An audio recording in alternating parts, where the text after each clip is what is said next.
Toy collector ka ba? O kaya naman anime enthusiast? Madya na sa Ayala Mall sa Legazpi. Huli ta igwangon yan digding exhibit. Tampok ang manibaybang action figures. Kung fanatic ka kan Dragon Balls, Naruto, Voltes 5, Gundam, Star Wars, as in Avengers. Sagot na yan kang exhibit. Ang pamilya Abaleta nagikan pang Manila, as in nagbakasyon sa naman sa Albay. Saro sa mga nagpasyar sa exhibit. Ang masasabi ko dito sa mga exhibit na to, para yung mga kabataan natin na mahilig sa anime, gaya ng mga anak ko na mahilig sa anime, at least makikita na din sa Ayala Malls na available yung mga tinatawag natin na mga collectibles, toys. Ang mga nakadisplay digding koleksyon, gikan pa sa mga kolektor sa manlain-lain na runa kan Bicol.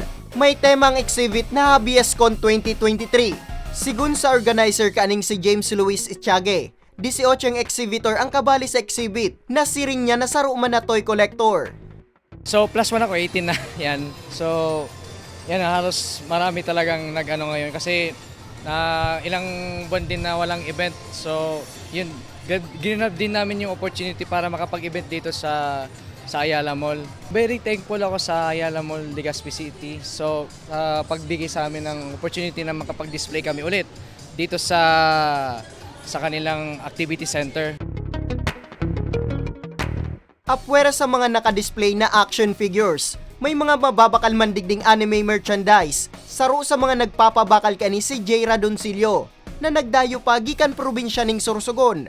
Nakita ko, sobrang laki pala ng market ng anime merchandise dito sa Bicol. Tapos konti lang yung sellers. So parang finocus namin yung ganun. Apwera sa mga koleksyon, highlight man kang exhibit ang 60 cosplayers. Kaya ano pa ang pigalat nindo? Pasyara sa ground floor kang mall. Huli ta sundo sa ni Adya na Banggi. Para sa mga baretang tatak Bicol, Nomer Corporal.